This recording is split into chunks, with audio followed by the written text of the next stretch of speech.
Friends, आपका स्वागत है आपके अपने YouTube channel Gurukul techno classes. So friends, आज हम लोग जो वीडियो में बात करेंगे वो एक क्वेश्चन पेपर है टर्नर का, जिसमें हम लोग कुछ टेक्निकल क्वेश्चन और टर्म्स को समझने की कोशिश करेंगे। सो फ्रेंड्स, स्टार्ट करते हैं। सो फ्रेंड्स, पहला जो क्वेश्चन है वो बोल रहा है कि the tap use to cut the threads in blind hole. Blind hole में थ्रेड्स काटने के लिए कौन सा टैप का यूज़ करते हैं? तो फ्रेंड, बिल्कुल कोई शक के बिना इसका आंसर हो जाएगा बॉटमिंग टैप। जो बॉटमिंग टैप होता है उसके द्वारा ही ब्लाइंड होल में हम लोग थ्रेड काटते हैं। ब्लाइंड होल का मतलब है जो एक होल होता है जो थ्रू आउट होता है, जिसमें आर पार देख सकते हैं, वो थ्रू आउट होता है। और ब्लाइंड होल का मतलब है जिस होल में हम लोग आर पार नहीं दे सकते हैं, जिसमें इधर तो हमारा होल होता है लेकिन कहीं कुछ दूरी के बाद हमें एक सरफेस मिल जाती है जिसके बाद हम नहीं देख सकते। तो फ्रेंड, इसका आंसर सही हो जाएगा second, bottoming tap. Second question की बात कर रहा है, in the BIS system BIS system में लिमिट तथा grade of the tolerance are represented by number and symbol are there. जो सिंबल होते हैं, जो टॉलरेंस के ग्रेड होते हैं, वो कितने टाइप के होते हैं? तो फ्रेंड, इसका आंसर होता है 18। BIS में 18 टाइप के टॉलरेंस ग्रेड होते हैं, ठीक है, BIS में। ठीक है फ्रेंड्स, ये बिल्कुल याद रखिएगा, BIS में 18 होते हैं। और सेकंड क्वेश्चन बात कर रहा है जो कि CNC से है, G2 का काम बता रहा है। CNC में क्या होता है? G2 कोड होता है जो कि प्रिमिटिवली कोड होता है, उसका काम क्या होता है? तो फ्रेंड, इसका आंसर सही हो जाएगा सर्कुलर मोशन क्लॉकवाइज। जो हमारी जो मोशन होती है वो सर्कुलर होती है इसमें G2 में, है ना। और अगर G3 की बात कर दे तो हमारी एंटी क्लॉकवाइज, ठीक है, CCW मतलब काउंटर क्लॉकवाइज, ठीक है। अगर G0 की बात कर दे तो हमारी रैपिड मोशन में हो जाता है हमारा, ठीक है, रैपिड। ये तो बहुत ही कॉमन क्वेश्चन जो हर क्वेश्चन पूछे जाते हैं हर एग्ज़ाम में, टेक्निकल एग्ज़ाम में, ठीक है। सेकेंड क्वेश्चन की बात करते हैं, फोर्थ क्वेश्चन की बात करते हैं। Which one of the following operation can not be done on capstan lathe? Capstan lathe में कौन सा ऑपरेशन नहीं कर सकते हैं? Under cutting for length more than the tool width, knurling, taper turning in between centre, और boring, step boring.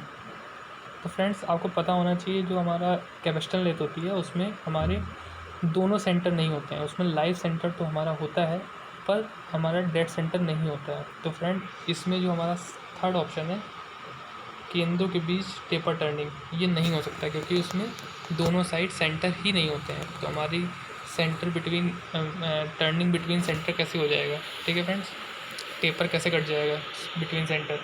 तो friends, आगे बढ़ते हैं हम लोग। फिफ्थ क्वेश्चन बोल रहा है, a tool use to make internal threads is called. आंतरिक थ्रेड निर्माण के लिए प्रयुक्त होने वाला टूल क्या कहते हैं? तो फ्रेंड्स, उसका आंसर सही हो जाएगा टैप। टैप के द्वारा ही हम इंटरनल थ्रेड काट सकते हैं, जबकि डाई से हमारी एक्सटर्नल थ्रेड को प्रोड्यूस किया जाता है। ठीक है फ्रेंड्स, आगे बढ़ते हैं हम लोग। Which one of the following part will play a main role while threading on centre lathe? निम्न में से किस भाग के सेंटर लेथ पर थ्रेडिंग के समय भूमिका होगी? Saddle, feed rod, arbor, lead screw. तो फ्रेंड्स, इसका सही आंसर है लीड स्क्रू। जब हम थ्रेडिंग करते हैं तो हमारा लीड स्क्रू का ही मेन काम होता है। और जो आर्बर और की बात कर रहा है, ये सेंटर लेथ का पार्ट ही नहीं है, क्योंकि ये हमारा मिलिंग मशीन का ही पार्ट है, मिलिंग मशीन का पार्ट होता है। ठीक है फ्रेंड्स, तो आगे बढ़ते हैं। So friends, sorry for disturbance, मैं इसको ऑफ कर देता हूँ। तो आगे बढ़ते हैं हम लोग। 7 क्वेश्चन बोल रहा है, the tool maker button are made of. जो टूल मेकर बटन होते हैं वो हमारे किसके बने होते हैं? Cast iron, plastic, bronze, harden steel. Friends, उसका सही आंसर है हमारा हार्डन स्टील। हार्डन स्टील से ही हमारे टूल मेकर बटन में के बटन्स बने होते हैं। ठीक है, टूल मेकर बटन बने होते हैं। टूल मेकर बटन का बेसिकली जो काम होता है वो सही लोकेशन में, सही पोजीशन में हमारा 2 सेंटर या 3 होल को सही लोकेशन में बोर करना होता है। ठीक है, ताकि हमारी सही लोकेशन में हमारी ड्रिलिंग वो होल हो सके। ठीक है फ्रेंड्स, मतलब हमें एक होल यहाँ करना है, एक होल यहाँ करना है, एक होल यहाँ करना है। तो फ्रेंड्स, अगर हमें टूल मेकर बटन होगा हमारे पास तो हम सही लोकेशन पे बोर कर सकेंगे। ठीक है, ये एक तरह का एक्सेसरीज है। ठीक है फ्रेंड्स, आगे बढ़ते हैं हम लोग। Lead lead is the metal use, जो हमारा लेड होता है वो हमारा फेस प्लेट होती है लेथ में, उसमें किस वजह से दिया आता है। तो फ्रेंड्स ये ध्यान रखिएगा, जो हमारा लेड होता है वो एक बहुत भारी भारी तरह होता है। ठीक है, शाब्दिक भारी होता है। ठीक है, तो जिससे हमारी बैलेंसिंग करने में जब हम कभी फेस प्लेट का यूज़ करते हैं तो हम अनइवन जॉबों को बांध के हम लोग उसमें ऑपरेशन कर सकते हैं। तो अनइवन जॉब होगा तो वो जो हम उसको लेथ में बांधेंगे तो हमारी जो बबलिंग होगी, तो उसको रोकने के लिए हम लेड का एक वेट लगा देते हैं, जिससे हमारा वो बैलेंसिंग करता है। ठीक है, तो ये हमें समझ में आ गया कि बैलेंसिंग के लिए ही हम लेड का यूज़ करते हैं फेस प्लेट पे, बैलेंसिंग के लिए, और जो कि हमारा भारी होता है। ठीक है फ्रेंड्स, आगे बढ़ते हैं हम लोग। हाइपोजुक्टाइल स्टील वन विच कंस्टेंट, जो हाइपोजुक्टाइल स्टील होता है उसमें कार्बन कितना होता है। तो फ्रेंड्स इसमें जो हमारा कार्बन होता है वो 0.8 होता है हाइपोजुक्टाइल में, अप टू। ठीक है फ्रेंड्स, 0.8 से ज़्यादा, 0.8 से ज़्यादा नहीं, सॉरी। सो फ्रेंड्स जो हमारा एक होता है यू टेक्टाइल स्टील, एक होता है हाइपर और एक होता है हाइपो में हमारा 0.8 से कम होता है, और जो हाइपर होता है उसमें 0.8 से ज़्यादा होता है, 2.1 तक। ठीक है, और जो यू टेक्टाइल होता है वो हमारा 0.8 होता है। ठीक है फ्रेंड्स, तो इसमें दिया हुआ है ना 0.8 तक, तो इसका आंसर सही हो जाएगा 0.8 तक। कंफ्यूज होने की जरूरत नहीं है कि आप फर्स्ट और सेकंड में कंफ्यूज हो जाए। इसमें बोल रहा है केवल 0.8, ये हमारा यू टेक्टाइल स्टील हो जाएगा। ठीक है, जिसमें 0.8 ही होता है, उससे कम नहीं होता है। इसमें बोल रहा है तक मतलब उससे पहले, 0.8 से पहले, मतलब कि 0.79 हो सकता है, 0.795 हो सकता है, कुछ भी हो सकता है, लेकिन 0.8 से कम ही रहेगा। ठीक है, तो इसका आंसर सही हो जाएगा ए। ठीक है फ्रेंड्स, आगे बढ़ते हैं हम लोग। इन BIS system of limit there are 18 grades of tolerance represented by number system symbols of a both hole and shaft. Which one of the following range of grades is best suitable for manufacturing of gauge? ठीक है, तो इसमें कुछ नहीं पूछा है, इसमें पूछा है जो हमारी गेज होती है, गेज होता है उसकी रेंज क्या होती है अगर हम BIS सिस्टम में टॉलरेंस की बात करें। ठीक है, तो इसका सही आंसर हो जाएगा 1 to 4। ठीक है, तो हमारे जो गेज होते हैं उसकी टॉलरेंस होती है BIS सिस्टम में 1 से लेकर 4 तक। ठीक है फ्रेंड्स, तो इसका सही आंसर हो जाएगा 1 से लेकर 4 तक। ठीक है फ्रेंड्स, आगे बढ़ते हैं हम लोग। Bevel gauge can measure angle, bevel gauge के द्वारा कोणों का मापन कर सकते हैं, डायरेक्टली, इनडायरेक्टली, क्लोजली, निकटता से।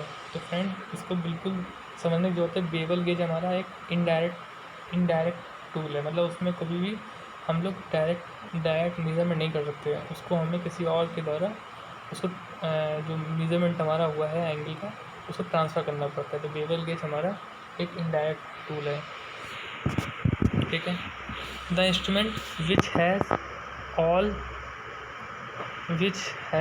Has all features of try square, bevel, protector, rule and scriber. ठीक है, एक यंत्र जिसमें try square, bevel, protector, rule, scriber सभी की विशेषताएं होती हैं, वो हमारा होता है क्या, वो होता है हमारा कॉम्बिनेशन सेट। इसमें हमारा क्या क्या 3 चीज़ें होती हैं, ट्राई स्क्वायर होता है हमारा, बेवल, प्रोटेक्टर होता है, रूल, स्क्राइबर। तो कॉम्बिनेशन सेट हो गया हमारा इसमें। देखिए इसमें लिखा भी है कॉम्बिनेशन, मतलब कि इसमें कॉम्बिनेशन होता है कई चीज़ों का। ठीक है, तो हमारा 13 क्वेश्चन की तरफ आगे बढ़ते हैं हम लोग।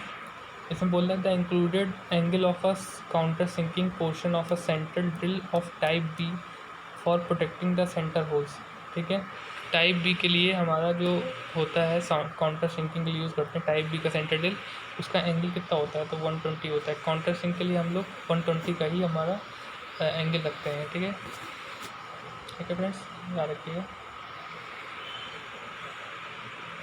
आगे बढ़ते हैं हम लोग। 14 क्वेश्चन बोल रहा है मशीन टी बोल्ट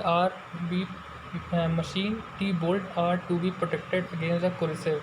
ठीक है, जो हमारी टी बोल्ट यूज़ करते हैं हम लोग मशीनिंग किसी भी मशीनिंग में, उसमें हम लोग सरफेस किससे ट्रीट करते हैं ताकि वो जंग वगैरह से वो हमारा स्वच्छ रह सके। तो उसके लिए हम लोग ब्लैकनिंग करते हैं, ठीक है। तो ब्लैकनिंग करना बहुत ज़रूरी होता है टी बोल्ट में, ठीक है। तो इसको जो हमारा आंसर हो जाएगा ब्लैकनिंग हो जाएगा, ठीक है। इसमें कई ऑप्शन दिए थे, पॉलिशिंग दिया था, पेंटिंग दिया था, एनमिलिंग दिया था। तो इसमें देखिए एनमिलिंग ना पॉलिशिंग और ना पेंटिंग, तीनों गलत हैं। इसका सही आंसर हो जाएगा ब्लैकनिंग, ठीक है फ्रेंड्स। आगे बढ़ते हैं हम लोग। Copying lathe is use to produce work piece. Copy lathe से हम लोग कैसे टाइप के वर्क पीस हम लोग प्रोड्यूस कर सकते हैं। तो पहला ऑप्शन दिया है identical flat, identical flat, identical square, identical cylinder, identical strips. तो देखिए फ्रेंड्स, जब लेथ की बात हो रहा है तो इसमें सिलेंड्रिकल ही आंसर सही होगा, ठीक है। आइडेंटिकल का मीन्स होता है जो एक सो आगे बढ़ते हैं हम लोग। Which one of the following heat treatment process produce है स्केल फ्री सरफेस। तो इसका सही आंसर हो जाएगा हमारा इंडक्शन हार्डनिंग।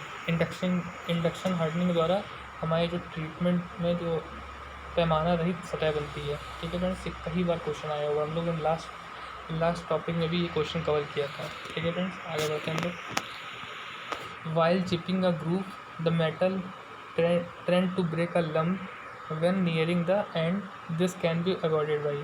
खाँचा काटते समय धातु के अंत में संपीड़कों को टूटने से प्रवृत्ति होती है, उसको टाला जा सकता है।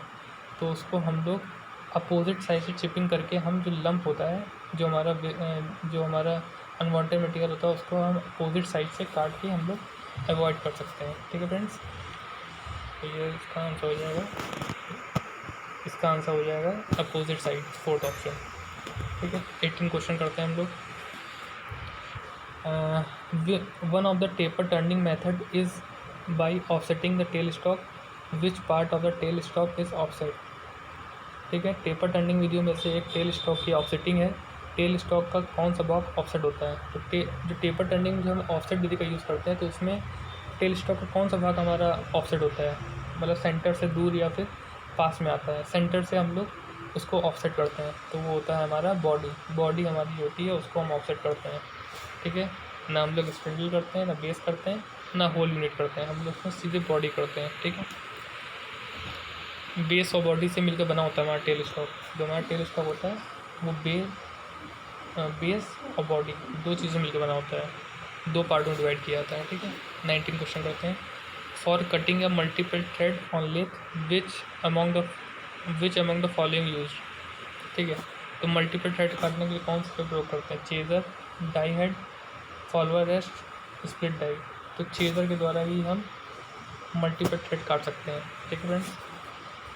चेज़र आंसर सही हो जाएगा इसका। अब हम लोग 20 क्वेश्चन पे आगे बढ़ते हैं। Which one of the following joint fails first due to increase the temperature. तापमान में वृद्धि करने से कौन सा जोड़ सबसे पहले टूटेगा, सॉफ्ट सोल्डरिंग, ब्रेजिंग, वेल्डिंग और रिवेटिंग। तो फ्रेंड्स देखिए, जब वेल्डिंग तो हमारा बहुत ही पक्का जोड़ होता है, रिवेटिंग हमारा एक अस्थायी जोड़ होता है, ठीक है। रिवेटिंग की बात करते हैं तो ये सेमी मैकेनिकल जोड़ होता है, ठीक है फ्रेंड्स। तो रिवेटिंग और वेल्डिंग बिल्कुल नहीं होगा। तो अब बात होगी इसमें ब्रेजिंग और सॉफ्ट सोल्डरिंग। तो सोल्डरिंग जो होता है हमारा वो कच्चा टाका, इसे कहते हैं कच्चा टाका, ठीक है।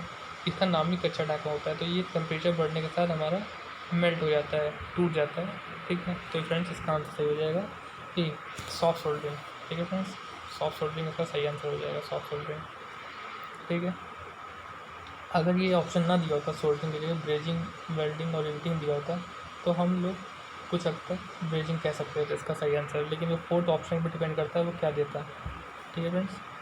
तो फ्रेंड्स आज की इस वीडियो में इतना ही, और हम लोग नेक्स्ट जो क्वेश्चन होंगे इसके पार्ट के, क्योंकि ये बेसिकली एक क्वेश्चन पेपर है जो कि एक एग्ज़ाम में आया हुआ है, तो हम लोग इसको सॉल्व करने की कोशिश कर रहे हैं। और so thank you, keep watching Gurukul technical classes, thank you.